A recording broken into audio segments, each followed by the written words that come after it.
இப்ப இந்த சல்லியர்கள் திரைப்படம் வந்து கிட்டத்தட்ட ஒரு பேசுபொருளாக மாறி இருக்கு. இந்த திரைப்படத்துக்கு அதுல வரக்கூடிய அந்த மருத்துவர் பிரிவு எப்படியெல்லாம் செயல்பட்டது களத்துல அங்க போராளிகளுடைய மருத்துவ பிரிவு என்பதுல உங்களுடைய பெயரும் வந்து அதுல அடிபட்டு, அதுல நீங்க எந்த விதத்துல சம்பந்தப்பட்டிருக்கீங்க? முயற்சி என்ன நடந்தது? நீங்க எப்படி அதுல உள்ள வந்தீங்க? இது சம்பந்தமான வேலையை செய்ய சொல்லிக்கின்றது. அதுக்கு பிறகு இப்போ எனக்கு மேலே இருந்த டாக்டர்ஸ்மார், இப்போ Baman doctor, Johnson doctor, Murali doctor, தனிங்க டாக்டர், இவங்கள்ட்ட கேட்க இவங்க சொன்னாங்க இருந்து இப்போ சண்டை 2006ஆம் ஆண்டு சண்டை தொடங்கும் போது கொக்கு தொடுவாக்கி கள மருத்துவரா போனான். வெளிநாடுகள்ல போடும்போது நீங்கள் உடன் இருந்தீர்களா? அதுல உங்க பங்களிப்பு என்ன? அதுல வந்த பிரச்சனைகள் என்ன ஏதாவது வந்ததா? சில சலசலப்பு நிறைய பிரச்சனை வந்தது. மற்றது கிட்டுவுக்கும் அங்க எங்களை கூப்பிட்டு வச்சு வேலை செய்யக்கூடிய சூழல் இருக்கிறேன்டா, அந்த ஒரு கடலுக்குள்ள அந்த மெடிசின் பாக்ஸ மாத்திர எடுத்துக்கொண்டிருக்கும் போது இவைய சரியா இந்திய ராணுவ புலனாய்வு வந்து சரியா டிஸ்டர்ப் பண்ணது, எடுக்க விடாம எங்களை எப்படி வளர்த்தோம்னா தமிழர்களுக்கான விடுதலை போராட்டம் தமிழர்கள் என்று தான் வளர்த்தவே ஒழிய தமிழ்நாட்டு தமிழர் வேற, மலேசியா தமிழர் வேற, ஈழத்தமிழர் வேறு என்று பிரிச்சு எங்களை ஒரு நாளும் நல்ல படம் பார்த்தவங்களை எல்லாம் அழுதுட்டு வராங்களே, ஒரு ரியலா ஒரு கள மருத்துவ போராளிய ஒரு ரியல் போராளி மாதிரியே காட்டியிருக்காமே. அந்த அவ்வளவு அந்த நான் அந்த சில படங்கள் வெற்றி படங்களுக்கு விசில் அடிச்சு அப்படி இல்லாங்கன்னு அது மாதிரி இந்த படம் முடியும் போது சனம் அவ்வளவு சந்தோஷப்பட்டது. என்ன காரணம்டா, அவ்வளவு நெஞ்சையும் தட்டி இருந்தேன் இந்த படம். கடைசியா சுரேஷ் காமாட்சி என்ன என்னோட கதைக்கும் போது சொன்னார், முயற்சி நீங்கள் என்ன செய்தாலும் பரவாயில்ல, லாபம் பெறுதோ நட்டம் பெறுதோ பிரச்சனை இல்லை, நட்டம் வந்தாலும் நான் அந்த நட்டத்தை பொறுப்பெடுக்கிறேன், இந்த படத்தை நீங்கள் வெளிநாடுகளில் ஓடுங்கோண்டு. அப்போ நான் சொன்னேன், அண்ணன் 3 லட்சம் தமிழ் மக்கள் உயிரோட வந்த வேண்டா, அதுக்கு ஒவ்வொரு மருத்துவர்களாக வேலை செய்தாக்கள் அல்லது தாதியராக வேலை செய்தாக்கள் அல்லது கள மருத்துவராக வேலை செய்தாக்கள் இவை எல்லாருமே ஃபீல்டுக்கு 2 வேலை செய்தபடியாத்தான் இந்த 3 லட்சம் சனத்தையாவது நாங்கள் காப்பாற்றக்கூடிய மாதிரி இருந்தது. அதுக்கு வாழ்நாள் ஃபுல்லா நாங்கள் அன்னைக்கு நன்றி சொல்லணும். எங்க இந்த படத்துல வரலாறு எங்க மாறி இருக்குது.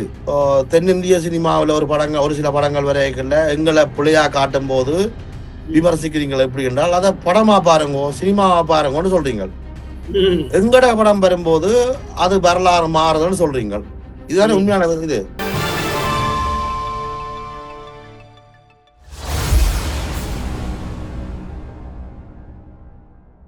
வணக்கம் வணக்கம் வணக்கம். ராவணா பார்வையாளர்களுக்கு நீங்க வந்து புதியதில்லை. ஏற்கனவே இலங்கை அந்த இனப்படுகொலை சம்பந்தமான விடயத்துல வந்து ஒரு முக்கியமான கட்டத்துல குறிப்பாக சீமான் மீது வீசப்பட்ட ஒரு அவதூறு அந்த காலகட்டத்துல வந்து மருத்துவ பிரிவு எப்படிலாம் செயல்பட்டுக்கிட்டு இருந்தது, அவர் என்ன அங்க செய்துகிட்டு இருந்தாருன்றதை பத்தி விரிவா நீங்க வந்து கொடுத்துருந்தீங்க. இப்ப இந்த சல்லியர்கள் திரைப்படம் வந்து கிட்டத்தட்ட ஒரு பேசுபொருளாக மாறி இருக்கிறது. இந்த திரைப்படத்துக்கு அதுல வரக்கூடிய அந்த மருத்துவர் பிரிவு எப்படியெல்லாம் செயல்பட்டது களத்துல அங்க போராளிகளுடைய மருத்துவ பிரிவு என்பதுல உங்களுடைய பெயரும் வந்து அதுல அடிபடுது. அதுல நீங்க எந்த விதத்துல சம்பந்தப்பட்டிருக்கீங்க? முயற்சி என்ன நடந்தது? நீங்க எப்படி அதுல உள்ள வந்தீங்க? அது முழு விவரமும் சொன்னீங்கன்னா கொஞ்சம் சரியாக இருக்கும். அப்படின்னா இந்த சல்லியர்கள் படம் தொடங்கப்பட்ட காலத்திலிருந்தே இந்த படத்தோட வேலை செய்தான். படம் தொடங்கல கிட்டு என்னட்ட போனடிச்சு கேட்டிருந்தார். இப்ப அண்ணன் நாங்கள் எப்படியோ சல்லியர்களோட படம் எடுக்கிறோம், அதுல வந்து மருத்துவர் தூயவண்ணா எழுதின புத்தகத்தை வச்சுதான் நாங்கள் இந்த கதையை ஸ்டார்ட் பண்றோம். அந்த நேரம் எங்களுக்கும் கூட உதவி தேவைப்படும்.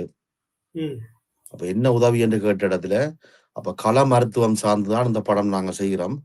அதால இயக்கத்துல இருந்து வேலை செய்ய டாக்டர்ஸ் மாட்ட கேட்ட இடத்துல அவை சொன்னவேல் உங்களோட கதைச்சு இது சம்பந்தமான வேலையை செய்ய சொல்லிட்டு. அதுக்கு பிறகு எனக்கு மேலே இருந்த டாக்டர்ஸ்மார், இப்ப Baman doctor, Johnson doctor, Murali doctor, தனிங்க டாக்டர், இவங்கள்ட்ட கேட்க இவங்க சொன்னாங்க, முயற்சி நீங்க தான் கொஞ்சம் அவையோட காய்ச்சி இதை வேலை செய்யுங்க. அப்ப என்னட்ட இவங்க என்னன்னா அந்த கள மருத்துவம் எப்படி இருக்கும், கள மருத்துவ சூழல் எப்படி இருக்கும், கள மருத்துவம் எப்படி நீங்கள் பதுங்கு குழிகளுக்கு இருந்து வேலை செய்வீங்கள் அல்லது பதுங்கு குழிகளுக்கு எப்படி அந்த பதுங்கு குழி வந்து கள மருத்துவ பிரிவின்ற பதுங்கு குழி எப்படி இருக்கும்ன்ற சம்பந்தமானதை கேட்டு செய்து வந்தவேல் என்ன அந்த நேரம் அங்க வர சொல்லி இருந்தவேல் விட்டு வர சொல்லி இந்த படம் எடுத்த காலத்துல வர சொல்லி இருந்தது. அப்ப எனக்கு போகக்கூடிய சந்தர்ப்பம் இருக்கேன். அப்ப என்ற பாஸ்போர்ட் வந்து இந்த ப்ளூ புக்னு சொல்லி வேற விசா அப்ளை பண்ணி எடுத்து கொஞ்சம் கஷ்டம் போறது. அதோட இந்த படம் எடுக்கைகளோ சிக்கல் இருந்த இவங்க கடல்ல கொண்டு போய் எல்லாம் வந்து ஷூட்டிங் செய்யும் போது உங்களோட தமிழகத்துல உள்ள புலனாய்வு அமைப்புகள் வந்து வேலை செய்ய விடாம பிளாக் பண்ணி கொண்டு வந்தவங்க. சரியா கஷ்டப்படுத்தி வந்தவங்கள. அப்ப அந்த அதையும் சொல்லி கொண்டிருக்கல. நான் அப்ப போனால் தேவையில்லாத பிரச்சனை வர மட்டும் தெரிஞ்சபடியா நான் போகல. அப்ப போன்ல மட்டும்தான் அதை செய்து கொண்டிருந்த நான். பிறகு 2022ஆம் ஆண்டு இந்த படம் எல்லாம் ரெடி பண்ணினா பிறகு கிட்டு வந்து என்ன கூப்பிட்டு இருந்தவர், அண்ணா நீங்கள் இருக்கா தமிழகத்துக்கு கண்டிப்பா வரணும், இந்த படம் முழுமையாக வேலை முடிஞ்சது, நீங்கள் இருக்கா வந்து பாருங்க. அதுக்கு பிறகு நான் இங்க இருந்து டிக்கெட் போட்டுக்கொண்டு சென்னைக்கு வந்து சென்னையில ஒரு ஸ்டூடியோல வச்சு இந்த படத்தை நாங்கள் முழுமையா பார்த்தோம். அப்ப பார்க்கும்போது ஒரு சில குறநெறிகள் இருந்தது. அந்த குறநெறிகள் எப்படின்னு சொன்னால் கொஞ்சம் எங்களுடைய போராட்டத்தோட கொஞ்சம் காதல் காட்சிகள் கொஞ்சம் இதா இருந்தது. அப்ப அதுகளை கொஞ்சம் நான் தவிர்க்க சொல்லி அதுல ரிமூவ் பண்ணினாங்க. அதுல இருந்து கொஞ்சம் ரிமூவ் பண்ணி கிட்டத்தட்ட ஒரு மணத்தியாலமும் 58 செகண்ட் சம்திங் 58 59 நிமிஷத்துல கொண்டாங்க. கொண்டு அதெல்லாம் ரிமூவ் பண்ணின பிறகு முதன் முறையா சரி வெளிநாட்டுல கொண்டு இங்க உள்ள அமைப்புகளுக்கு முதல் ஓடி காட்டுவோம். அந்த படத்தை கொண்டு வந்து இங்க உள்ள டிசிசிக்கு தான் முதல் டிசிசிக்கு லண்டன்ல உள்ள டிசிசிக்கு வெளிநாட்டு வர்றதுக்கு முன்னாடி உங்ககிட்ட சில கேள்விகள் வந்து எடுக்க வேண்டியது இருக்கு. என்னன்னா, நீங்க ஏன் இதுக்குள்ள வரணும்? என்ன காரணம்? எனக்கு மூத்தவர்கள் வந்து என்கிட்ட சொன்னாங்க, நான் வந்து போய் இந்த மாதிரி சொன்னேன்னு சொல்றீங்களே, நீங்க எதுக்காக இதுக்குள்ள வரணும்? என்னுடைய போராட்ட காலத்துல ஒரு 60-70% காலம் வந்து கள மருத்துவரா தான் இருந்திருக்கிறேன். நான் கள மருத்துவரா தான் இருந்திருக்கிறேன். இப்ப சண்டை 2006ஆம் ஆண்டு சண்டை தொடங்கும் போது கொக்கு தொடுவாக்கி கள மருத்துவரா போன நான் அந்த சண்டை முள்ளிவாய்க்கால முடியும் வரையும் நான் கள மருத்துவராகவே அப்படியே கள மருத்துவத்தோடய வந்த நான். அப்ப அவங்க என்ன சொன்னதுக்கான காரணம், கள மருத்துவத்துல எனக்கு கொஞ்சம் கை தேர்ந்திருக்கிறேன். அந்த ஒரு அடிப்படையில தான் என்ன அவங்கள எல்லாம் கனெக்ட் பண்ணி விட்டவேல் எனக்கு சீனியரா இருந்த டாக்டர் ஸ்மார். அதாலதான் என்ன அவங்க தெரிவு செய்து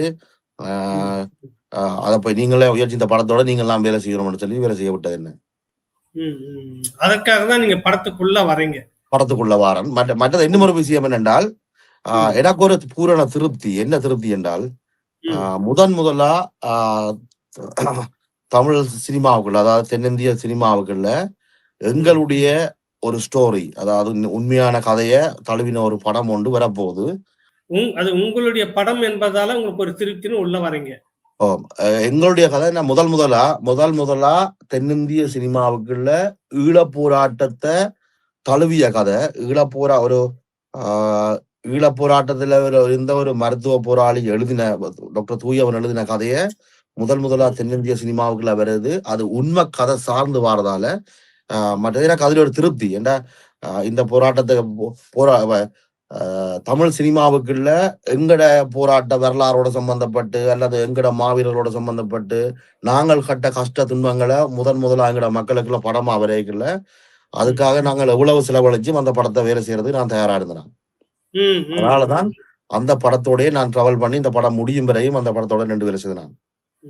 சரி, நீங்க இந்த களத்துல வந்து என்னென்னதெல்லாம் நீங்க மாற்றத்தை செய்றீங்க? களத்துல படப்பிடிப்புல எப்படி இருக்கணும்ன்றது அங்கிருந்து எப்படி உங்களுக்கு கம்யூனிகேஷன் பண்ணாங்க? என்ன காரணம் என்றால், நாங்கள் யாரும் வந்து படப்பிடிப்பு இடத்துல நிக்கல தானே. நிக்கல. அப்ப கிட்டு எடுத்த இது வந்து எங்கள்கிட்ட இருந்து கேட்ட இதுல வச்சுதான் அவையில் எடுத்தது. எப்படியான கேட்டு எடுத்தது. அப்ப சில ஆங்கில சொல்லுகள் பயன்படுத்தப்பட்டிருந்தது. இப்ப அதுகளை மாத்தி இருந்தேன் நான். அப்ப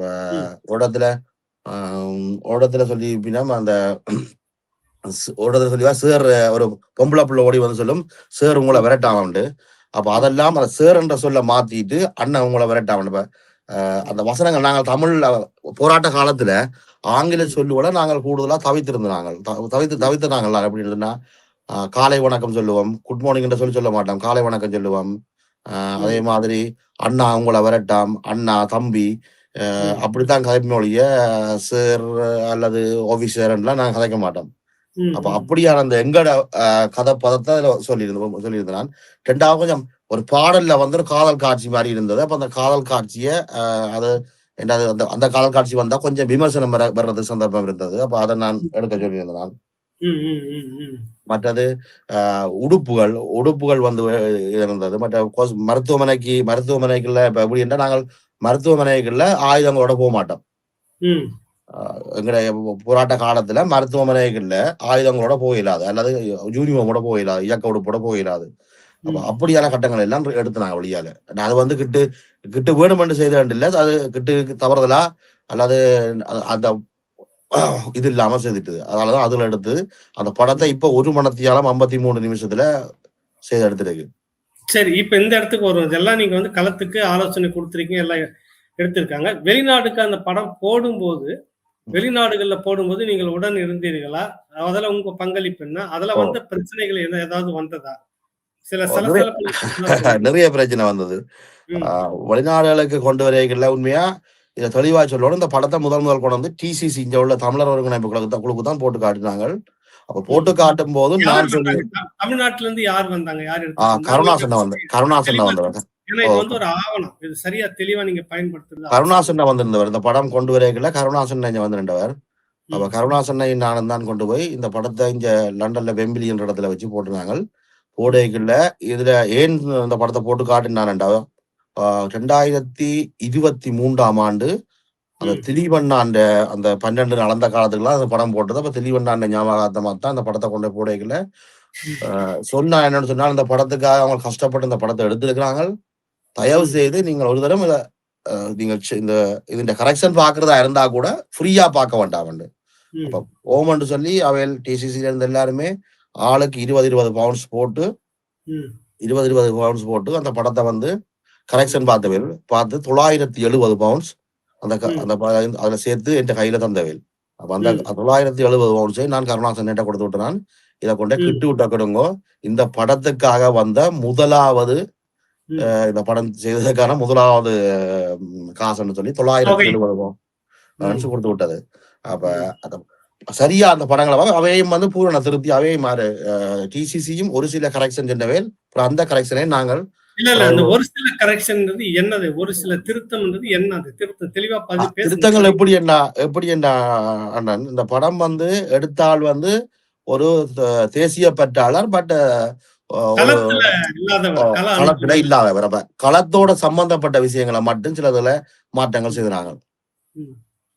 மாற்றங்கள் செய்யணும். அதான் சொல்றேன். இப்ப உதாரணத்துக்கு ஒரு ஹாஸ்பிட்டலுக்குள்ள ஹாஸ்பிட்டல் வாசல்ல யூனிஃபார்மோட 2 காட்சி உண்டு. அதே மாதிரி இந்த அந்த வெள்ள சட்டையோட யுத்த களத்துல நின்னது. அது இருட்டுல. வெள்ள சட்ட விஷயம் அது 2-3 இடத்துல நடக்குது. ஒன்று வந்து ஒரு இரவு காட்சி ஒன்று எடுத்திருப்பினும் இரவு காட்சியில சண்டை பிடிச்சு கொண்டு போற மாதிரி ஒரு காட்சி எடுத்திருப்பினும் அதுல விடுதலை புலிகள் காட்டுறார்கள் வந்து ஒரு வெள்ள ஷர்ட் போட்டிருப்பினும்.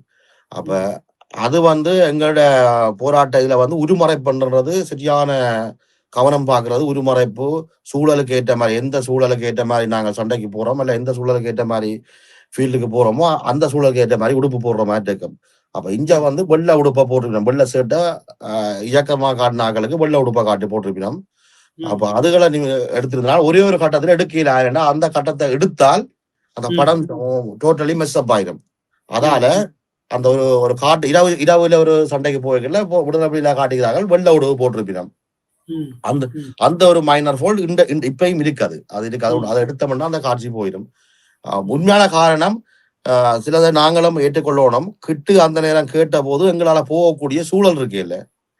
மற்றது கிட்டுவுக்கும் அங்க எங்களை கூப்பிட்டு வச்சு வேலை செய்யக்கூடிய சூழல் இருக்குன்னா அந்த ஒரு கடலுக்குள்ள அந்த மெடிசின் பாக்ஸ மாத்திர எடுத்துக்கொண்டிருக்கும் போது இவைய சரியா இந்திய ராணுவ புலனாய்வு வந்து சரியா டிஸ்டர்ப் பண்ணது எடுக்க விடாம குழப்பிக்கிட்டப்ப கிட்டு அப்ப ஒவ்வொரு நாளும் அடிச்சு சொல்லும் இன்றைக்கு நாங்கள் சூட்டுக்கு போறடியா வந்துட்டாங்களே அங்க வந்துட்டாங்களா இங்க வந்துட்டாங்கன்னு கடைசியா இந்த சூட் எடுக்கிறதுக்கு அவ்வளவு டிஸ்டர்ப் பண்ணின வழியா தான் கடைசியா கொண்டு வந்து கருணாசன் இந்த தோப்புக்குள்ளேயே இந்த வங்கரை வட்டி அவையின் ஃபார்முக்குள்ள வச்சு இந்த சூட்டை செய்தது. ம், ம், ம், ம், அவ்வளவு கஷ்டப்பட்டது அந்த படம் கொண்டு வரதுக்காக. இந்த டீம் ம். அவ்வளவு கஷ்டப்பட்டது. படம் எடுக்கைக்குள்ள கஷ்டப்பட்டது. இன்றைக்கு படம் ரிலீஸ் பண்ணின அப்புறம் அவங்க கஷ்டப்படுறாங்க இந்த படத்தை வெளியே சரி. கொண்டு வரதுக்காக. உண்மையா நாங்கள் எல்லாம் நின்று வேலை செய்தது என்னன்னா, எங்கட ம், மக்கள்கிட்ட இந்த கதை போய் சேரணும். ஏன்னால் ம், தமிழ் மக்கள், உலகத்தில் உள்ள எல்லா தமிழ் மக்களும் இது ஒரு உண்மை கதை சார்ந்தது. அல்லது ஒரு கள மருத்துவ போராளி ம், ஃபீல்டுல எப்படி நின்று வேலை செய்வா, அல்லது எப்படி எவ்வளவு கஷ்டங்களை தாங்கி வேலை செய்வாங்கன்றதை காட்டுறதுதான் அந்த படத்தின் நோக்கம். அப்ப ம், ஒரு ஒரு போராளி எப்படி வேலை செய்தன்றதை காட்டுறதுக்காக எடுத்ததால அவ்வளவு மன திருப்தியோட வேலை செய்யறாங்க. ம். இப்ப இதெல்லாம் நீக்க சொல்லியிருந்தீங்க. அங்க டிடிசி அவங்க எடுத்த அந்த ஓ, காட்சியில அது எடுக்க சொல்லியிருந்தீங்க. பார்த்து அது திருத்தம் பண்ணீங்க. பிறகு என்ன ஓ, பிரச்சனை அது வந்து ஓ ஏதாவது அதுக்கு பிறகு திருத்தம் பண்ணின பிறகு இந்த படத்தை வந்து நாங்க லண்டன்ல கொண்டு வந்து 3 டெண்டத்துல போட்டாங்க. டெண்டத்துல ம், போட்டாங்க. மக்கள் மக்கள் சிறப்பு காட்சியா மக்கள் பார்வைக்காண்டி டெண்டத்துல போட்டுனாங்க. இங்க ம், வெம்பிலி சாரி ஹெரோவில் வந்து டெண்டத்துல போட்டாங்க.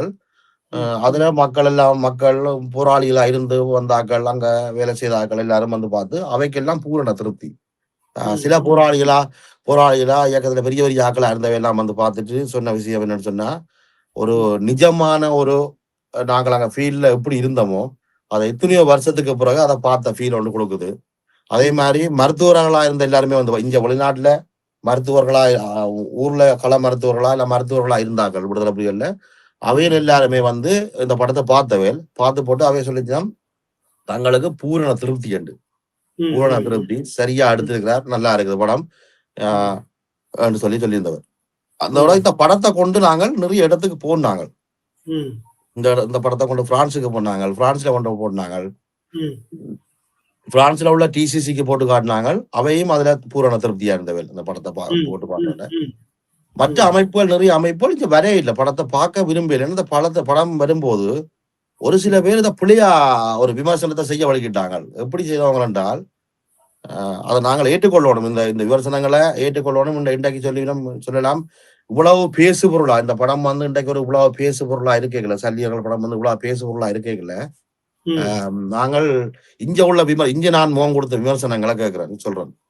ம், கொண்டு கேட்டவங்க எங்கட கதை, அதாவது ஈழத்தமிழற்ற கதையை ம், தமிழ்நாட்டு தமிழர்கள் எடுக்கிறதுக்கு ம், எப்படி அவை எடுக்கலாம், எங்கட வழி அவர்களுக்கு எப்படி புரியும் என்று கேட்டவங்க. ம், அப்ப புரியும், நீங்கள் என்னத்துக்காக இந்த உதவி செய்யறீங்க, நீங்கள் ஏன் இந்த படத்துக்குள்ள போய் நிக்கிறீங்க, படக்குழுவுக்குள்ள ம், நீங்கள் முயற்சி வழியால வரணும், இதோ இவையோட நீங்கள் சேர்ந்து வேலை செய்யக்கூடாது. அப்ப நான் சொன்ன ஒரே ஒரு கதை தான், ம். நாங்கள் தமிழ்நாட்டு தமிழர்கள் அல்லது ஈழத்தமிழர்கள் என்று நான் ஒரு நாளும் பிரிச்சு பார்க்கல. இல்ல, இல்ல. நான் இதுல ஒரு ஒரு கருத்து பதிவு பண்ணணும். பொதுவா பதிவு பண்ணிடணும். ம், உங்கள் வழி தெரியாதவா இங்க தமிழ்நாட்டுல 19 பேர் உயிர் தியாகம் பண்ணாங்க. தீக்கு இரையானாங்க. தன்னுடைய உடல பலி குடுத்தாங்க. வழி தெரியாமலா களத்துல போராடிக்கிட்டு இருந்தாங்க. அப்பாவி மக்கள் நான் சொல்ல வர விடயங்கள். ஆ, வழி தெரியாமவா களத்துல பல இடங்கள்லயும் வந்து உயிர் தியாகம் பண்ணி போராடிட்டு இருந்தாங்கன்ற கேள்வி இந்த இடத்துல வருது. பரவால்ல இல்ல சொல்லுங்க. எந்த எந்த என்ன நான் அவையக்காண்டி நான் உங்களோட தமிழ்நாட்டு தமிழர்கள் நான் மன்னிப்பு கேட்பேன். ஏனென்றா ம். ஒரு சில அது இல்ல அறியாமையால சுருக்கமான புரியாத புரிஞ்சுக்காம சுருக்கமா பேசுறேன். சுருக்கமான பதிவு என்னென்றான்னா, தமிழ்நாட்டு தமிழர்கள் அல்லது தமிழ்நாட்டின் சப்போர்ட் இல்லாம நாங்கள் இந்த போராட்டம் செய்யல. ம். தலைவர் அப்படி இருக்கல. தலைவர் தமிழ்நாட்டு தமிழர்கள் வேற, நாங்கள் வேற என்று எங்களை பிரிச்சு எங்களை அப்படி வளர்க்கல. ம். எங்களை எப்படி வளர்த்தோம்னா, தமிழர்களுக்கான விடுதலை போராட்டம் தமிழர்கள் என்று தான் வளர்த்தவே ஒழிய, தமிழ்நாட்டு தமிழர் வேற, மலேசியா தமிழர் வேற, ஈழத்தமிழர் வேற என்று பிரிச்சு அப்படிலாம் இல்ல. எங்களை ஒரு சரி, நாளும் அப்படிப்பட்ட தலைவரா அந்த தலைவர் எங்களை சரியா தான் வளர்த்தவர். அப்ப சரி. அந்த அந்த அடுத்து என்ன அடிப்படையில் தான் அடுத்த அந்த பிரச்சனை? அடிப்படையில தான் அவைக்கு விளக்கம் சொன்னேன் நான். ம். ம். முதலா எங்கட கதையை ஒரு ஆக்கள் எடுக்க நீங்கள் உதவி செய்யாட்டிக்கும் உவத்திரந்திராதைங்கன்னு சொன்னான். ம். ஏனென்றால் எத்தனையோ பெரிய பெரிய பண முதலாளிகள் எல்லாம் இங்க இருக்கிறோம் ஈழத்தமிழர்கள்ல. பெரிய பெரிய பண முதலாளிகள், பெரிய பெரிய ஆக்கள் இந்த இந்த படத்தை கூட தென்னிந்தியாவுல பிரபல்யமா தமிழ் சினிமா எடுக்கிற ஒரு பெரிய ஒரு முதலாளிட்டு நான் இந்த படத்தை கொண்டு போனேன்.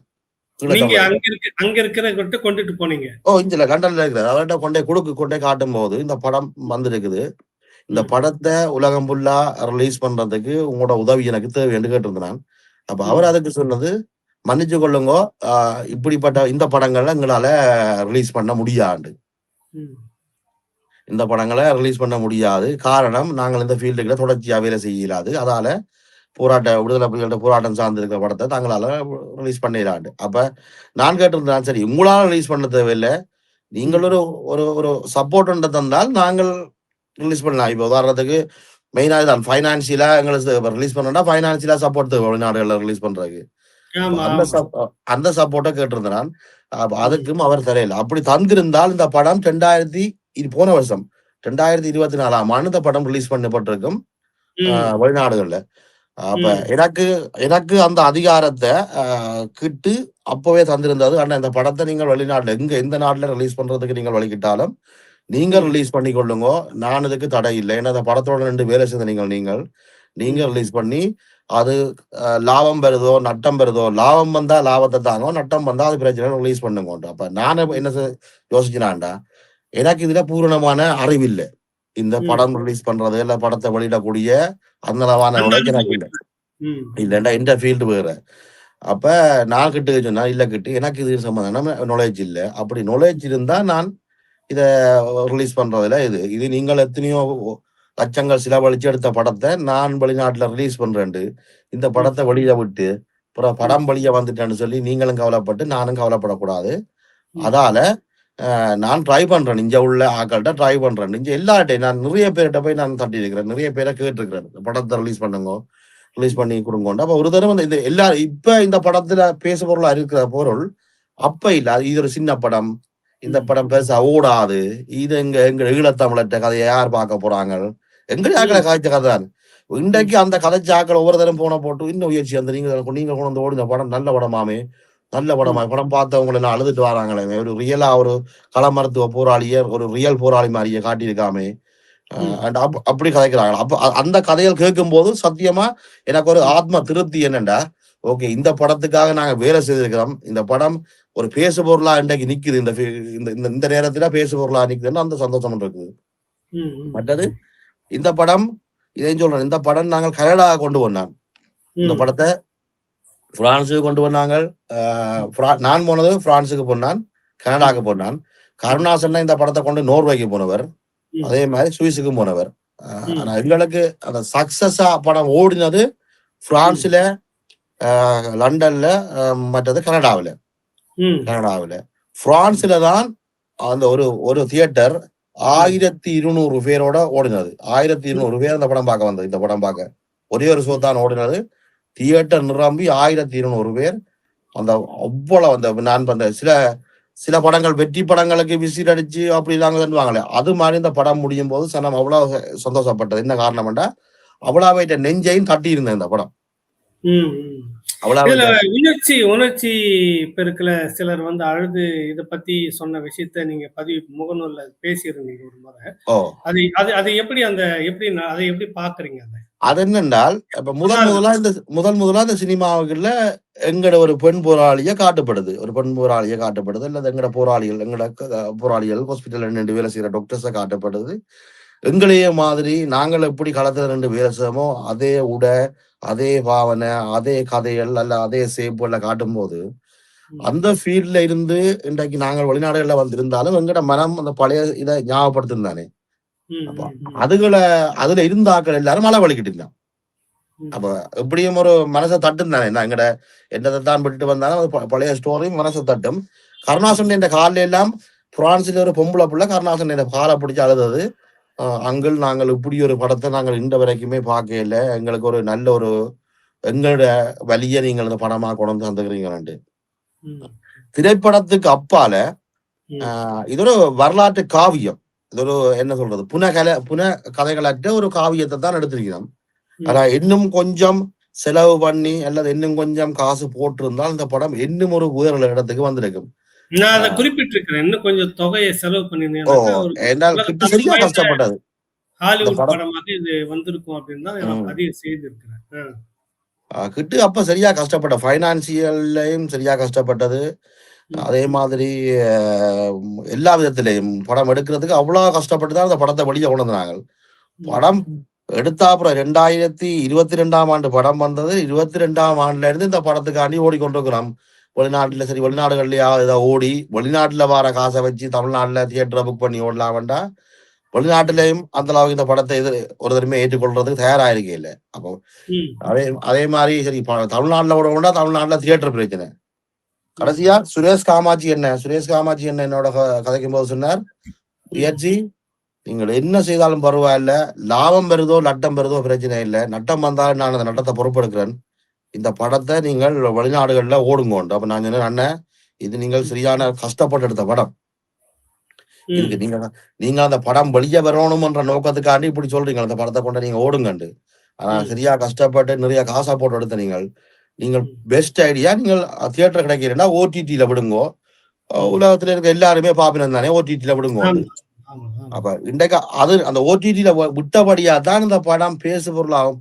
இந்த படத்தை பார்த்த எல்லாருமே ஒருத்தர் கூட நெகட்டிவா ஒரு கொமெண்ட்ஸ் எழுதல பாருங்க. நீங்கள் எல்லா சல்லியர்கள் சம்பந்தமா புத்தகங்கள்ல சுரேஷ் காமாட்சி பேசிட்டு தான் இருந்தாரு. இதுல கிட்டத்தட்ட என்ன நடக்குதுன்னு அப்பப்ப எனக்கு தகவல் சொல்லிட்டு இருந்தாரு. சுமாரா ஒரு 30 லட்சம் தொடக்க அந்த தேதியில வரப்போகுது, இந்த தேதியில வரப்போகுது அப்படின்னு சொல்லிட்டு அவரு இந்த விளம்பரங்களுக்கு மட்டுமே உள்ள தொகை அதுல இழப்பு அவருக்கு. இருந்தாலும் இது ஒரு ஆத்ம திருப்தியா இருக்குது, என்னுடைய கடமையாக இருக்குது, நம்ம மக்களுடைய அந்த பிரச்சனை இப்படி பேசி இருக்கிறோம் அப்படின்னு தான் ஒரு சவாலா ஓட்டிட்டுக்குள்ள கொண்டுட்டு வாங்க முதல் முயற்சி இது. மனநிலையம் சுரேஷ் காமாட்சி என்ன மனநிலையும் கிட்டத்தட்ட ஒரே மாதிரி மனநிலை, 2 பேர்ட்ட மனநிலையும் ஒத்து போகுது. இந்த படத்தை எப்படியாவது கொண்ட மக்கள்கிட்ட சேர்க்கணும்ன்றதுல இவங்க 2 பேரும் சரியான கவனமா இருந்தவங்க. சரியான கவனமா இருந்தவங்க. அப்ப அதால அதை எப்படியா சரி லாபம் இல்லாம நட்டத்துல போனாலும் சரி இந்த படத்தை எப்படியாவது வழியா கொண்டு போகணும்ன்றதுல உறுதியா இருந்தவன். ஆனா நான் அதுல கொஞ்சம் தெளிவா இருந்தேன். எனக்கு தெரியும் இந்த கிட்ட இந்த படத்தை எடுக்கிறதுக்கு எவ்வளவு கஷ்டப்பட்டு. ஒவ்வொரு நாளும் அங்கத்த டைம் ஒரு 10 மணிக்கு இரவு 10 மணிக்கு போன எடுத்துட்டா ஒரு 1 மணித்தியாலும் கிட்ட இதை பற்றி தான் கேட்கும். அதை எப்படி என்ன இருக்கும், களைச்சூழல் எப்படி என்ன இருக்கும், காயக்காரர் எப்படி என்ன தண்டுவீங்க, நீங்கள் எப்படி என்ன சேலை என்பதை தண்டுவீங்கள், மெடிசின் பாக்ஸ் இருக்கு எப்படி இருக்கும், ஃபீல் அந்த டாக்டர் என்ற புள்ள எப்படி இருக்கும், அவன் முகபாவனை எப்படி இருக்கும், அந்த அந்த அந்த பெண் போராளியின் முகபாவனையை பாத்தீங்கன்னா அந்த கடைசி வரையும் அந்த புள்ள அந்த உறுதியா இருக்கும். நீங்கள் ஆற நம்புறீங்களா தெரியுது. கடவுள் நம்பி இருக்கக்கூடிய மருத்துவ போராளிகள் அப்படிதான் இருந்தாங்க.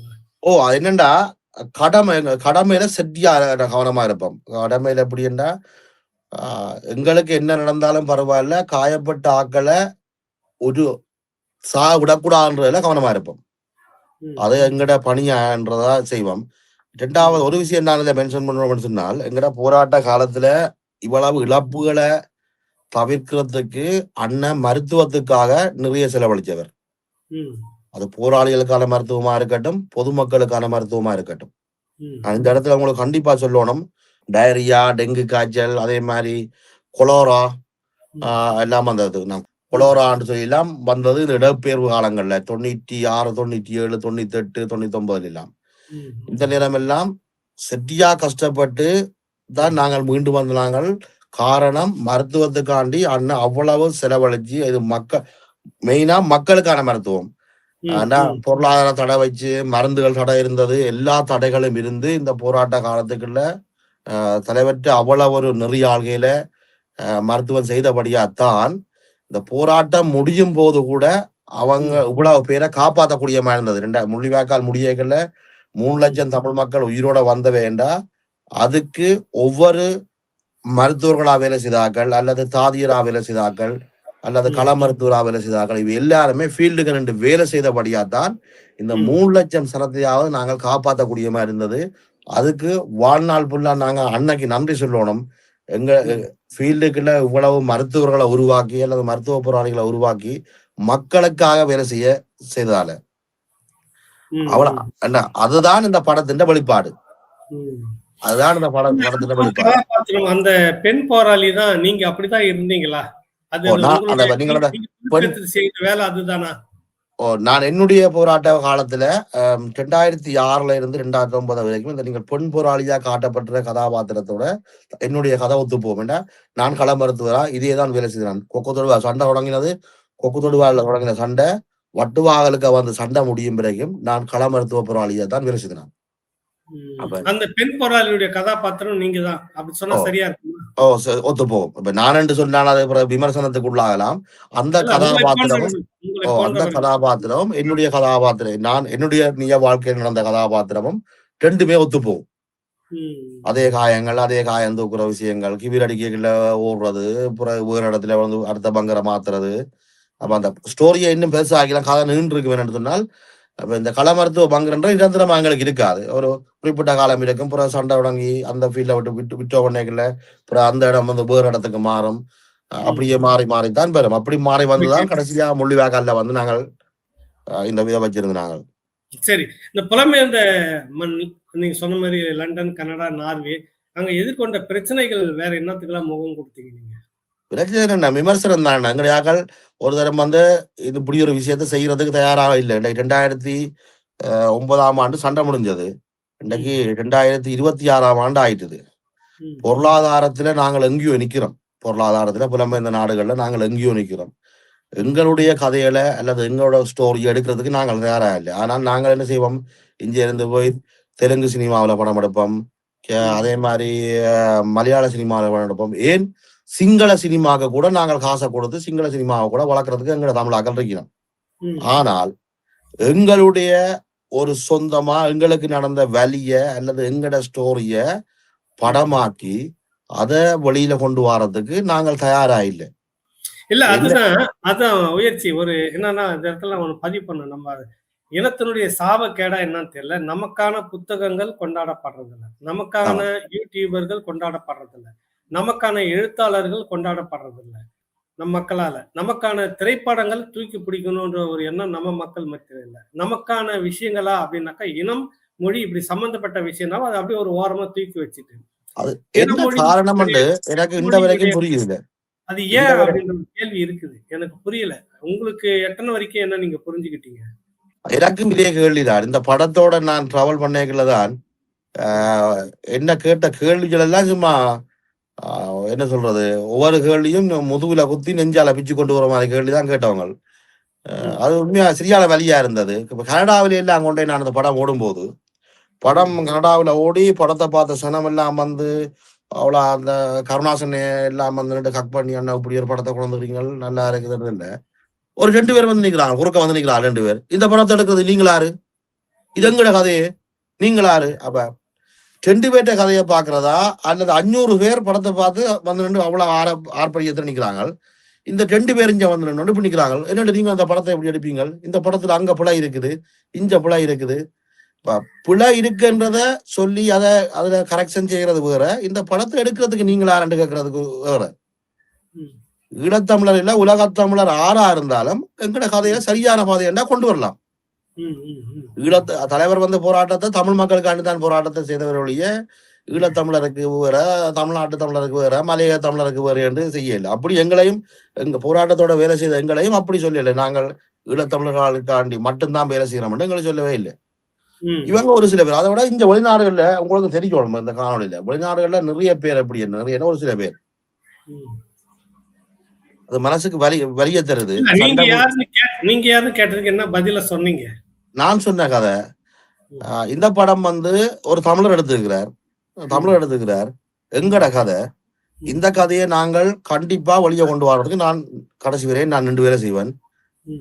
அப்ப இவ சொல்லிச்சுன்னா எங்கடா, அப்ப நான் திருப்பி கேட்டேன். அப்ப ஏன்டாப்பா 2009ஆம் ஆண்டு சண்டை முடிஞ்சது, இன்றைக்கு இத்தனை வருஷமா ஒற்று கதை கூட எங்கள் சார்ந்த படங்கள் படைப்புகள் வரையில இன்றைக்கு படத்துல வந்து நின்று நீங்கள் ஆரண்டு கேட்கிற நீங்கள் ஏன் உங்களால ஒரு படத்தை அல்லது ஏன் படத்தை ஒரு குறும்படத்தை கூட எடுத்து வெளியே கொண்டு வரலாம், நீங்க ஏன் கொண்டு வரலன்னு கேட்டதுக்கு அதுக்காண்டி வரலாறை மாத்தலாம். அப்ப நான் கேட்டேன், வரலாறு இங்க என்ன மாறி இருக்குன்னு சொல்லுங்க. இந்த படத்துல வரலாறு எங்க மாறி இருக்குது, அதென்ன நீங்கள் ஒரு தென்னிந்திய சினிமாவில் ஒரு சில படங்கள் வரைக்கல எங்களை பிள்ளையா காட்டும் போது விமர்சிக்கிறீங்கள். எப்படி என்றால் அதை படமா பாருங்க, சினிமாவா பாருங்கன்னு சொல்றீங்க. எங்கட படம் வரும்போது அது வரலாறு மாறுதுன்னு சொல்றீங்க. இதுதானே உண்மையான இது. ஆனா இந்த படத்துல ஒரு இடத்துலயும் வரலாறு மாற இல்லை. படத்தை நீங்கள் OTTல போய் பாத்துருப்பீங்க தானே, ஒரு இடத்துலயும் வரலாறு மாற இல்லை.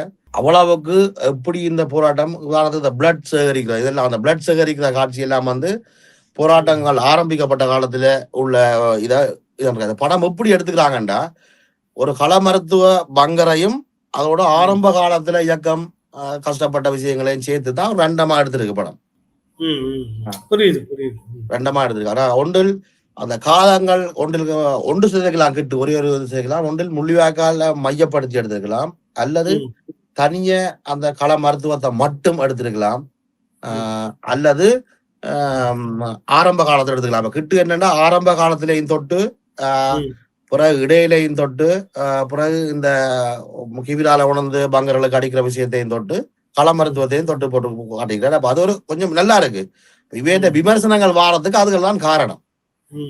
அந்த ஒரு விஷயங்கள் தான் காரணம். வேறு என்ன மாதிரி விமர்சனங்கள் வந்தது? இப்ப அந்த விமர்சனம் வைத்த மக்கள் இப்ப படத்தை பார்த்த பிறகு என்ன சொல்ல வராங்க? எந்த விமர்சனம் வச்ச ஒரு ஆள் என்னட்டோ நேற்றிடாம போன் பண்ணி காய்ச்சவா. அவரு போராளியா இருந்த ஒரு அக்கா, அவா போன் பண்ணி கதைகள் என்ன சொன்னான்னு சொன்னா, உயர்ச்சி அந்த நேரம் பயந்து நான் விமர்சனத்துக்கு அப்பால பயந்து நான் இந்த படத்தை நீங்கள் உணர்ந்து போடும்போது ஒரு சில பேர் எனக்கு போனடிச்சு சின்ன வேலை நீங்க அந்த படத்துக்கு போவாதீங்க, அந்த படம் வந்து புள்ளியான படம் உண்டு. அப்படி இருந்தும் நீங்கள் சொல்லி நீங்கள் ஒரு புள்ளியான விஷயத்துக்கு போய் ஹெல்ப் பண்ண மாட்டீங்கள் என்றதால அன்றைக்கு வந்து படத்தை பார்த்து நான் இன்றைக்கு இந்த படம் ரிலீஸ் ஆகி வெளியே வரைகளை எனக்கு ஒரு பூரண திருப்தி. போக வேண்டாம் என்று சொன்னாங்கன்ற கதையும் கேட்காமல் இந்த படத்துக்கு வந்து பார்த்த நான் இன்றைக்கு உலகமே இந்த படத்தை பெரிய பேசிக்கொண்டிருக்குது. எந்த நாட்டிலேயும் எல்லா இடத்துலயும் இப்ப சலியறலாம், என்னதான் பராசக்தியில என்ன சக்தி வந்தாலும் ஈழத்தமிழர்களா இருக்கட்டும், தமிழ்நாட்டு தமிழர்களா இருக்கட்டும், எல்லாரும் கதைக்கிறது அண்ணா இந்த சல்லியற படம் என்ன நீங்கள் கொண்ட படம் என்ன நல்ல படமா உண்டு. அதை கேட்கும் போது உண்மையா மனசுக்கு சந்தோஷமா இருக்கு. இங்க ஒரு சின்ன கேள்வி என்னன்னா, இது பிழையான படத்தையே பார்க்காதீங்க அப்படின்னு ஒரு பெரிய அழுத்தம் கொடுக்கப்பட்ட பிரச்சாரத்தை நம்ம அங்க பார்க்க முடியுது. ஆனால் நமக்கு பொருந்தாத படங்களை இத்தனை ஆண்டு காலமாக இப்ப வரப்போறது ஜனநாயகன், இந்த பராசக்தி வந்துருச்சு, இதை நம்ம தலையில தூக்கி வச்சு கொண்டாடிட்டு இருக்கிறோமே, நமக்கான படத்தை அப்படி புறக்கணிச்சோம்னா எதிர்காலத்துல யார் இப்படி வந்து திரைப்படங்களை நமக்காக எடுப்பார்கள் கேள்வி எல்லாருக்குமே இருக்குது. இது புரிகிறதா நம்ம மக்களுக்கு? அதான் எனக்கு விளங்குது இல்லை, ஏன் அந்த விளக்கம் இல்லாத ஒரு மனநிலையில எங்க ஆக்கள் இருக்கிறாங்க. நான் கொஞ்சம் முரண்பட்டால் சினிமாக்கு நான் முன்னுரிமை கொடுக்குறேன் இல்லை, சினிமாக்களும் பார்க்கறது நான் குறைவு. அப்படி பார்க்கிற நீல கட்டாயப்படுத்தி யாராவது கூட்டி கொண்டு போனா அது அந்த நாள் வந்து அந்த 2 மணித்தியாலமோ அல்லது 3 மணித்தியாலம் சினிமாவில் நித்திர கொண்டு வரால் தான் நான். அப்ப அந்த மனநிலை எனக்கு இல்லை. எங்கட ஆக்கள்கிட்ட நான் என்ன கேட்கிறேன்டா ஒன்றுதான், இப்படியான சின்ன சின்ன படங்கள் வர்ற படங்களை ஆதரிக்கணும் கண்டிப்பா. அதுவும் புலம்பெயர் நாடுகள்ல இருக்கிற நாங்கள் கண்டிப்பா ஆதரிக்கணும். உதாரணம் சல்லியர்கள் தான். நீங்கள் சல்லியர்களை பாருங்க, அதுக்கு பிறகு முடிவெடுப்பீங்கள். அது அந்த படம் அவ்வளவுக்கு எல்லாற்ற நெஞ்சையும் தொட்டு போயிருக்கு. நீங்கள் பார்த்தீங்க எப்படி உங்களோட மனநிலை எப்படி இருக்கு? இல்ல நான் வந்து சுரேஷ் காமாட்சி அழைச்சி இது காமிச்சார் தம்பி கிட்ட பேசியதுல பார்த்தேன். எனக்கு அன்னைக்கு ஒரு 2 நாள் நான் என்னுடைய சமநிலைக்கு வர்றதுக்கு 2 நாள் ஆனது. ஒரு மனதெல்லாம் ஏதோ போட்டு பிசைகிற மாதிரி இப்படி இருந்த அந்த களம் இன்னைக்கு இல்லையேன்றது ஒரு கவலை வந்து. உங்களுக்கு 2 நாள் ஆகுது. இந்த படம் எடுக்கும் போது கிட்டு ஒவ்வொரு நாளும் போன் அடிக்கும். ஒவ்வொரு நாளும் நான் பழசை ஞாபகப்படுத்தணும். ஒவ்வொரு நாள் மடிச்சான் அந்த பங்கர் எப்படி என்ன இருக்கும், அந்த மெடிசின் சாமான எடுத்த வைக்கணும், அந்த சேலையின் போத்துல எப்படி கொலை இருப்பீங்க, அந்த பொம்பளை புள்ள எப்படி நிற்கும், என்ன மாதிரி மனநிலை இருப்பீங்கடா. அப்ப அதுதான் எனக்கு இந்த வரைக்கும் மனதில் ஒரு தாக்கத்தை தருதுண்டா. என்னத்துக்காக எங்கட கதைகளை பார்க்காமலே அல்லது எங்கடையாக்கள் அது சரி வராது. அது என்ன சின்ன பட்ஜெட்ல எடுத்த படம், புது இயக்குனர், புது தயாரிப்பாளர். இன்றைக்கு இன்றைக்கு இந்த படம் கிட்டுவ ஒரு பேசு பொருளாக்கி இருக்கு. ஒரு இளம் தயாரிப்பாளர் இல்ல ஒரு உருவாக்கம் செய்த ஒரு கிட்டுவ இன்றைக்கு ஒரு பேசு பொருளாக்கி இருக்கு. அந்த வகையில் எனக்கு பூர்ண திருப்தி. கிட்டு இந்த 3 வருஷமும் கிட்டு என்னோட படம் வெளி வந்து 2023 இருந்து இந்த வரைக்கும் ஒரே சோகிதம் தான் பாடினது. அண்ணன் இந்த படத்தை எப்படி என்ன கொண்டு போய் சேர்க்க போறோம், எப்படி என்ன இந்த மக்கள்கிட்ட கொண்டு போக போறோம், இந்த விஐபி ஷோ ஓடி காட்டி கூட இந்த படத்தை சனம் ஏற்றுக்கொள்ள தயாரா இல்லையே, எப்படி கொண்டு போக போறோம். ஆனா இன்றைக்கு படம் வெளியே வந்திருக்கு, திருப்தியா இருக்குது மனதுக்கு. எங்க இப்ப நீங்க லண்டன்ல இருக்கீங்க, மற்ற நாடுகள் இருக்கக்கூடிய சக நண்பர்கள் மற்ற தொடர்புல இருக்கிற பலரும் இப்ப என்ன கருத்தை வெளியிடுறாங்க முயற்சி? எல்லாரும் போன் அடிச்சு கதைக்கிறாங்க.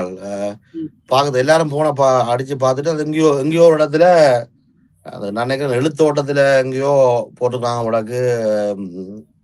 இந்த வேலை செய்த ஆக்களுக்கு டாக்டர் தூயவன், மற்றது மீனாக்கா, அதில் எந்த பேரும் போட்டுக்க இப்போ என்னட்ட முடிச்சிருக்கிறாங்க. நீங்கள் அந்த படத்தை கொண்டு வரும்போது நாங்கள் யோசிச்சுனாங்க, இன்றைக்கு உங்களோட பேரோட அந்த படம் வந்திருக்குது, அந்த எழுத்தோட்டத்துல உங்களோட பேரும் பெறுது. படத்தை பார்க்கும்போது உங்க பேர் வருது அதுல. அப்ப படத்தை பார்க்கும்போது திருப்தியா இருக்குது. எங்கட ஈழத்தமிழற்ற கதையை முதலா தென்னிந்திய சினிமாவுக்குள்ள கொண்டுக்கிறீங்களாண்டு நிறைய கதைகள் இருக்குண்ண, நிறைய கதைகள் இருக்கு. உண்மையா நிறைய கதைகள், நிறைய மாவீரர்கள் தியாகங்கள், இதெல்லாம் கதைகளா இருக்குது. அப்ப இனத்தினுடைய எழுச்சி என்பது கலை படைப்புகள் தான். திரைப்படமாக இருக்கட்டும், புத்தகமாக இருக்கட்டும், நாடகமாக இருக்கட்டும், அப்படிதான் வந்துட்டு நம்முடைய விடயங்களை கொண்டுட்டு போகணும். இல்ல அந்த விஷயத்துல அன்னையும் சரியா செய்தவர். போராட்டம் எவ்வளவுதான் போராட்டம் இருந்தாலும், போராட்ட காலங்கள், இடப்பெயர்வுகள் என்னதான் இருந்தான்னு கலை பண்பாட்டு பிரிவுன்னு சொல்லி ஒரு இதே வச்சிருந்தவர். அதே மாதிரி திரைப்பட பிரிவு, திரைப்பட உருவாக்கங்கள் செய்திருந்தவர். என்னதான் இருந்தான்னு சினிமாக்கள் எங்கட போராட்டத்துக்குள்ளேயும் சினிமா இருந்தது. நிறைய படங்கள் செய்திருக்கணும். கன்னத்தில் முத்தமிட்டா மாறி சொல்றேன், கடலோர காற்று, அதே மாதிரி எல்லாளன் சொல்லி அன்றாபுரையா போட்டு அடிச்ச படம் எல்லாம் இப்ப எல்லாளன். அதே மாதிரி செம்பரத்திப்பு, குருதி சின்னங்கள், விடுதலை மூச்சு, அப்படி நிறைய படங்கள். என்னதான் சண்டை இருந்தாலும் அந்தந்த கலத்துறை எல்லாத்துக்குமே முக்கியத்துவம் கொடுத்திருந்தவர். அதனாலதான் நாங்கள் எங்கட தலைவரை ஈழத்தமிழர்கள், உலக தமிழர்களுக்கு அவர் தலைவர் என்று பெருமையா சொல்றது. எல்லாத்திலையும் சரியா அவர் கையாண்டவர். இப்ப இறுதியாக நம் மக்களுக்கு உங்களை போன்றவர்கள் சொல்லக்கூடிய ஒரு கருத்து என்ன சொல்லணும்னு நினைக்கிறீங்க? என்ன வேதனை தான், மனவேதனை தான். இப்ப இந்த ஒரு படம், இந்த ஒரே ஒரு படம், எங்கள் சார்ந்து வந்த படம் வெளியே கொண்டு வரதுக்கு நாங்கள் இவ்வளவு கஷ்டப்பட்டு தான் வந்து சேர்ந்துருக்குது. அதுவும் ஓடிடிலாம் வந்திருக்கு, திரையரங்கள்ல வேற இல்லை, ஓடிடிலாம் வந்திருக்கு. அப்ப வெளிநாடுகள்ல அல்லது ஈழத்தமிழராக இருக்கிற ஆக்கள் சரி இப்படியான படங்களை எடுக்கிறதுக்கு உதவி செய்யணும். சிம்பிளா சொல்றேங்க நான். என்னண்டா, இன்றைக்கு எனக்கு முன்னுக்குள்ள ஜெனரேஷன் போராட்டத்தில் உள்ளார்கள் ஒன்றா விழுந்தோன்றிருக்கு, வயதுகள் விழுந்தோன்றிருக்கு. இன்னும் ஒரு 10 வருஷமா 5 வருஷத்துல எங்கட வயதுல உள்ளாக்களும் ஒரு 10-15 வருஷம் எங்கட உடல், நாங்கள் பட்ட எங்கட உடம்புல என்ன கிழமை எடுக்கிறது எங்களுக்கு தெரியும் இல்ல, எவ்வளவு காயங்களை பட்டுக்கிறோம், அல்லது அதுக்கு பிறகு பிடிபட்டா பிறகு அனுபவிச்ச சித்திரவதைகள். அப்ப அந்த சித்திரவதைகளோட தாக்கம் எங்களை எல்லாம் எங்கெங்க கொண்ட விழுத்து மண்டதை விட ஒன்றா இருந்தவங்க எல்லாம் 10 விழுந்து இருக்கிறாங்க. அப்ப நாங்கள் உயிரோட இருக்கிற காலங்கள்ல எங்கள்கிட்ட இருக்கிற கதைகள் அல்லது எங்களோட சம்பந்தப்பட்ட கதைகளை நீங்கள் படமாக்க போறீங்களா, கண்டிப்பா படங்களாவோ காவியங்களா ஆக்கிடணும். அது வரலாறு. அப்ப எங்கள்கிட்ட கதை இருக்குண்டா எங்கள்கிட்ட பணம் இல்லை. அப்ப இப்படி பணம் உள்ளவன் கொண்டே சிங்கள படத்துக்கும் கேரளாக்காரண்ட படத்துக்கும் தெலுங்கு படத்துக்கும் மலையாள படத்துக்கும் தான் காசை கொடுத்து கொட்டி படம் செய்யறாங்க. அப்ப எங்கட இனத்தின் கதை இது லாபம் பெறுதா நட்டம் பெறுதா என்றதுக்கு அப்பால எங்கட இனத்தின் கதையை இந்த உலகத்துக்குள்ள கொண்டு வரணும் அல்லது காவியம் ஆக்கணும்ன்றதுக்கு ஒரு தரம் தயாரா இல்லை. இனியாவது இந்த சினிமா ஃபீல்டுக்குள்ள இருக்கிற நீங்கள் அல்ல சினிமா படங்கள் எடுக்க இருக்கிற நீங்கள் எங்கட கதைகளையும் அல்லது எங்களுடைய உண்மையான காவியங்களையும் படங்களை ஆக்குறதுக்கு உதவி செய்யணும்ன்றதான் நான் இந்த காணொலியை பார்க்கிற எல்லார்டையும் கேட்கிறேன். ஏனென்றால் அவ்வளவு சண்டை, அவ்வளவு பிரச்சனைகளையும் தலைவர் எங்களுடைய கதைகளை அல்லது எங்களுடைய காவியங்களை படங்களாகவும் நாடகங்களாகவும் தெருக்கூத்துகளாகவும் எங்கட சமூகத்துக்கு காட்டினவர். அப்ப அந்த அளவு யுத்த காலத்துக்குள்ள அதை செய்யணுமென்று முக்கியத்துவம் கொடுத்த தலைவர் இன்றைக்கு இருந்திருந்தால், இன்றைக்கு நாங்கள் ஒரு தரம் நின்று இப்படி உலக தமிழர்கிட்ட கேட்க தேவையில்லை, எங்களுக்கு செய்யுங்கோ இப்படி படமாக்குங்கோண்டு. அது எல்லாமே சரியா நடந்திருக்கும். அந்தந்த டைம்ல என்னென்ன வெளியே வரணுமோ நடந்திருக்கும். அப்போ பெரிய முதலாளிமார்கிட்ட கேட்கறது இதுதான், நீங்கள் வேற சினிமாவுக்கு காசு கொடுங்கோ செய்யுங்கோ, அது அடுத்த கட்டம். எங்களுக்கும் ஒரு கொஞ்சம் தாங்கோ, இல்ல எங்களையும் எங்களுடைய படைப்புகளையும் வெளியே கொண்டு வரதுக்கு உதவுங்க. என்னுடைய சார்பாக, ராவணா சார்பாக ஒரு கோரிக்கை நம் மக்களுக்கு என்னன்னா, கலைப்படைப்புகள், அது புத்தகமா இருக்கட்டும், நாடகமா இருக்கட்டும், சினிமாவா இருக்கட்டும், வேற எந்த இதுவாக இருக்கட்டும், இப்படியான விடயங்களுக்கு வந்து ஒரு ஆதரவு கொடுங்க. அப்பதான் நாம் யார் என்பது இந்த சமூகத்துல முன்வைக்கப்படும். நாம் எப்படிப்பட்டவர்களாக இருந்திருக்கிறோம் அப்படின்றது தெரியும். நமக்கு பொருத்தமில்லாத கதைகளையும், காவியங்களையும், படைப்புகளையும் தூக்கி சுமக்கிறத விட, நமக்கானதை தூக்கி சுமப்போம். அப்பதான் நமக்கான வழி என்றது இன்னும் எளிமையாக இருக்கும்ன்றது தான் என்னுடைய சார்பான வேண்டுகோளாக வைக்கிறேன். உங்களுடைய இந்த நேரத்த வந்து ராவணக்காக ஒதுக்கி, இப்படியான தகவல்கள கொஞ்சம் விளக்கமா சொன்னதுக்காக நன்றி, வணக்கம் முயற்சி. மிக்க சந்திப்போம். நன்றி, மிக்க நன்றி, மிக்க நன்றி.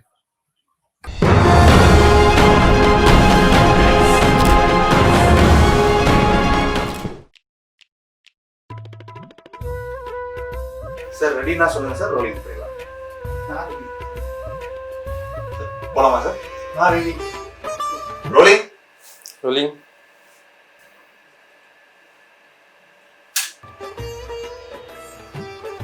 சார் ரோலிங் ஆகிட்டு இருக்கு, ஆரம்பிக்கலாம் சார். சார்